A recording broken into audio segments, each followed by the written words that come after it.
তো হাই বন্ধুরা, আমি সাইকেলে করে 1.5 কিলোমিটার দূরে গিয়ে আমরা ক্রিকেট খেলতে যাচ্ছি।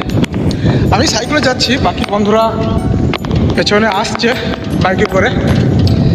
তা হয়তো ভাবতে পারো যে সাইকেলে করে বাকি বন্ধুরা বাইকে, আমি সাইকেলে একটু স্বাধীনভাবে আসার জন্য সাইকেলে আসছি, মানে ঠিকভাবে নিজের ইচ্ছা মতো যাবো, ইচ্ছা মতো চলে আসবো। বাকি বন্ধুরা ইচ্ছা মতো আসবে, কিন্তু তাদের জন্য একটু অপেক্ষা করতে হতো যদি আসতাম। তো এই সাইকেল, বুঝলো বন্ধু, এই সাইকেলে একসময় কিন্তু বহু ডিমান্ড ছিল, হয়তো তোমরা জানো। আমরা তখন খুব ছোট, বিয়েতে সাইকেল দেওয়া দেখেছি অনেকজনকে। আর এই সাইকেল মানে আমাদের গ্রামবালাকে ছেচকি চোর বলে। এরা এইসব চোররা ঘটি, তারপরে বদনা, এইসব যা থাকতো না আগে প্রচণ্ড অভাব ছিল তো সব মানুষের, চুরি করে নিত। তার মধ্যে সাইকেল ছিল মেন। সাইকেল আগে এত সতর্কভাবে রাখতো যে চৌকি, বুঝো তো, চৌকি খাটের মতো দেখতে চৌকি, ওই চৌকির পায়াতে চেন দিয়ে সাইকেলকে বেঁধে রাখতো, মানে তুলে ভরে রাখতো।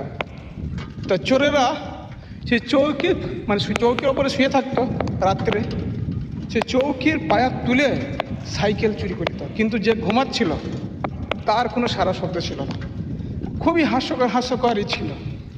আগে মানুষজন মোটর সাইকেল, মানে বাইক, একটা ক্লাবে এসে গণনা করা হতো যে কোন পাড়াতে কটা বাইক আছে, হিসাব করা হতো। সত্যি ভাই, একবার হিসাব করা হতো, জি আমাদের পাড়াতে 2টো, ওদের পাড়াতে 3টে, ঠিক এইভাবে বাইকের গণনা করা হতো। এখন তো অসংখ্য, প্রত্যেকটি বাড়িতে 2টো 3টে করে বাইক এখন।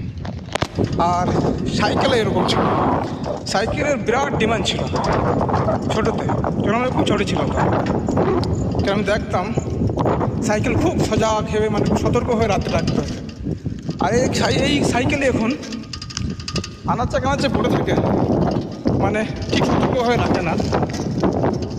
কিন্তু তবুও চুরি হয়, যারা আর কি একটু নেশা ভান করে না, তারাই একমাত্র এখন এসব কাজ করে।